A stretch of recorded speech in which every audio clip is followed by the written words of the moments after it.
Hey guys, welcome back to my channel. আবার একটা নতুন ব্লগে তোমাদের সবাইকে জানাই স্বাগত। তো আমরা সকাল সকাল উঠেই চলে এলাম নিউ দীঘাতে ঘুরতে, কারণ আজকেই আমাদের লাস্ট ডে। তো আমরা এখান থেকে আজকেই চলে যাচ্ছি। তো সকালবেলা একটুখানি ঘোরাঘুরি করতে এলাম সমুদ্রের ধারে। আমার তো খুব মন খারাপ চলে যাব বলে। যাই হোক, যেতে তো হবেই, ধরো আবার আসবো সময় করে। আর এইখানে দেখলাম যে ঘোড়াতে চেপে সব ঘুরছে, এগুলো 100 টাকা করে নিচ্ছে। তো এই দুজনা ঘুরছিল, আমি ওইসব ঘোড়া টোড়াতে চাপিনি। আর এর আগে একবার চেপেছিলাম। আর একটু সমুদ্রের জলে পা ভিজিয়ে নিচ্ছি আমি, কারণ চান করা তো হবে না। আমরা যেহেতু 9:30টায় চেক আউট করবো, তো এখান থেকে মোটামুটি 9টা অবধি থাকবো। তো তারপর 9টার পর ওখান থেকে আমরা চলে যাবো হোটেলে। আর কিছু কেনাকাটিও করার আছে বাড়ির জন্য, টুকটাক নিজের জন্য। তো এইখানে দেখলাম স্পিড বোট করছে। তো আমি দাদাকে জিজ্ঞাসা করলাম, আমি দাদা বলছে 100 টাকা করে, আর হেড 100 টাকা। তো আমরা চাপিনি, কারণ আমরা এখন চাপার মতন সময় নেই। যদি ভিজে টিজে যাই জলের মধ্যে পড়ে গিয়ে, তো আবার অসুবিধা হয়ে যাবে। তো এরপরে দেখা যাবে। আর এই সকালের টাইমটা যেহেতু ভাটা চলছিল, তো অনেক যাত্রী কিন্তু এখানে স্নানও করছে, অনেকজন সমুদ্রের পাড়ে ঘুরে বেড়াচ্ছে। তো জোয়ার ভাটার টাইম কিন্তু চেঞ্জ হয়। তো ওখানে কিছুক্ষণ ঘোরাঘুরি করার পর আমাদের একটুখানি কেনাকাটি করার ছিল, সেই জন্য চলে এলাম। আর আমার কিন্তু এই আয়নাগুলো নেওয়ার অনেক দিনেরই ইচ্ছে ছিল। যাই হোক, আজকে ফাইনালি আমি একটা নেব, তারপরেই বাড়ি যাব। তো আমি পছন্দ করছিলাম, এইগুলো কিন্তু 50 টাকা করে দাম বলছিল। আর এই দাদা নাকি নিজেই হাতে করে এগুলো তৈরি করে। আর এখানে যারা আছে তারা নাকি এনার কাছ থেকেই মাল কেনে, এমনটাই বলছিল। কিন্তু আমি নিজেও যাচাই করে দেখেছি, এখানে কিন্তু দামটা অন্যান্য জায়গার থেকে অনেকটাই কম ছিল। তো আমি একটা আয়না এখানে থেকে নিয়েছি। এবার কোন আয়নাটা নিয়েছি সেটা তোমাদেরকে পরে আমি দেখাবো। আর ছোটো ছোটো কচ্ছপের মতো নিয়েছি, তারপর একটা প্রজাপতিও নিয়েছি। এগুলো খুব সুন্দর করি ডিজাইন করে, এত সুন্দর হাতের কাজ করেছিল, অপূর্ব লাগছিল দেখতে। তো আমি ঘর সাজানোর জন্য নিলাম। আর এখানে দেখলাম ছোট ছোট কানেরও বিক্রি হয়েছিল, এর আগের বারেও আমি নিয়ে গেছি। তো সেটা ভেঙে গেছে বলে আবার কিনে নিচ্ছি এইবার। এখান থেকে কিন্তু বেছে বেছে আমি অনেকগুলো কানের নিয়েছি। আর এগুলোর দাম কিন্তু 10 টাকা করে নিচ্ছিল, দাম কিন্তু খুব একটা বেশি নয়। তো এই বুনিকে আমি জিজ্ঞাসা করছিলাম যে তুই পড়াশোনা করিস না? বলছে হ্যাঁ, আমি 5-এ পড়ি। আমরা তাহলে এই দোকানটা কার? বলছে এটা আমার দিদার দোকান। দিদা এখন রোদ লাগছে বলে বসে আছে, তাই আমি বসেছি।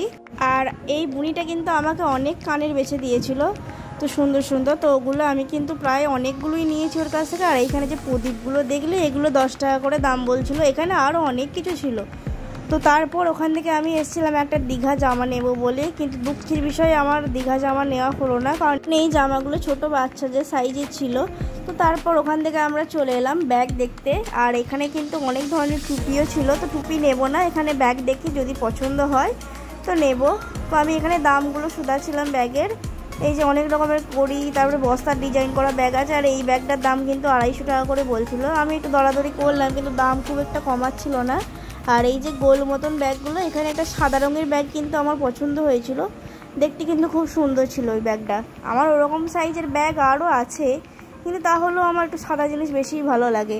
এই যে দেখো, ব্যাগটাকে আমি কাঁধেও নিয়ে নিয়েছি, কত সুন্দর দেখতে লাগছে না? একটা ছোট মুক্তোর মতন দেওয়া আছে, আর একটা গোল সূর্যমুখী ফুলের মতন ডিজাইন করা আছে। তো এই ব্যাগটার দাম নাকি 280 টাকা বলছিল। তো যাই হোক, ব্যাগ ফ্যাগ দেখে আবার এই সাইডের দোকানটা এলাম, এখানেও দেখলাম অনেক রকমের ব্যাগ। আর দীঘার মার্কেটটা কিন্তু কাল থেকেই বেশ জমজমাটি হয়ে যায়। তো তারপর আমরা হোটেলে চলে এলাম। এবার আমাদের লাগেজ নিয়ে বেরিয়ে পড়লাম, কারণ আমাদের টাইম শেষ হয়ে এসেছে এখানেতে। আর বেশিক্ষণ তো থাকা যাবে না, তাহলে আবার পরের দিনের ভাড়াটা ওরা চেয়ে নেবে।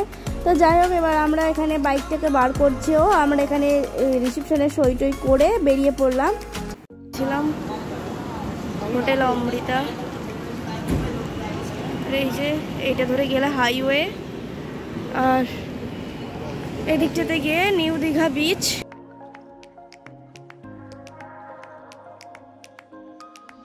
তো আমরা কিন্তু এই নিউ দীঘার রাস্তাটা ধরে এখান থেকে মেরিন ড্রাইভটা ধরে নেব। তো এইটা দিয়েই আমরা যাব, তারপর ওখান থেকে গিয়ে হাই রোডেতে উঠবো, কারণ এই দিকের রাস্তাটাতে দিয়েই যেতে বেশি ভালো লাগে। আর যেহেতু আমাদের দীঘাতে আজকে লাস্ট ডে, তো মেরিন ড্রাইভ ধরে বাইক নিয়ে আবার কবে আসবো না আসবো তার তো কোনো ঠিক নেই, তাই এদিকটা দিয়ে গেলাম। আর তখন কটা বাজবে, ওই 9:30 মতন বাজে। রোদ কিন্তু অনেক হয়ে গেছিলো। আর এখানেতে সমুদ্রে কত মানুষ চান করছে দেখো, কারণ এখন ভাটা চলছে। এরপরে আবার জোয়ার চলে আসলে তো আর চান করতে পারবে না, আর বেলাটা অনেকও হয়ে যাবে। আর সকাল থেকেই রোদের জোরটা কিন্তু প্রচুর পরিমাণে ছিল। তো এইবার আমরা মেরিন ড্রাইভ থেকে প্রথমে জগন্নাথ দেবের মন্দিরে যাওয়ার যে রাস্তাটা ছিল, সেইটাতে না গিয়ে তার থেকে আর একটুখানি এগিয়ে এসে এই রাস্তাটা ধরলাম বাঁদিকে। এই রাস্তাটা কিন্তু সোজা একদম হসপিটাল মোড় চলে যাচ্ছে। তোমাদেরকে বলেছিলাম না যে এর আগের বারে যখন এসেছিলাম তখন আমরা এইখানটাই ছিলাম। এই যে বাঁ দিকেতে দেখতে পাচ্ছ যে হোটেলটা, এইখানটাতে আমরা ছিলাম। আর এই যে দীঘা হসপিটাল। তো এইবার এখান থেকে আমরা এই যে হাই রোডটা ধরে নিলাম, এবার এখান থেকে আমরা সোজা বেরিয়ে চলে যাব।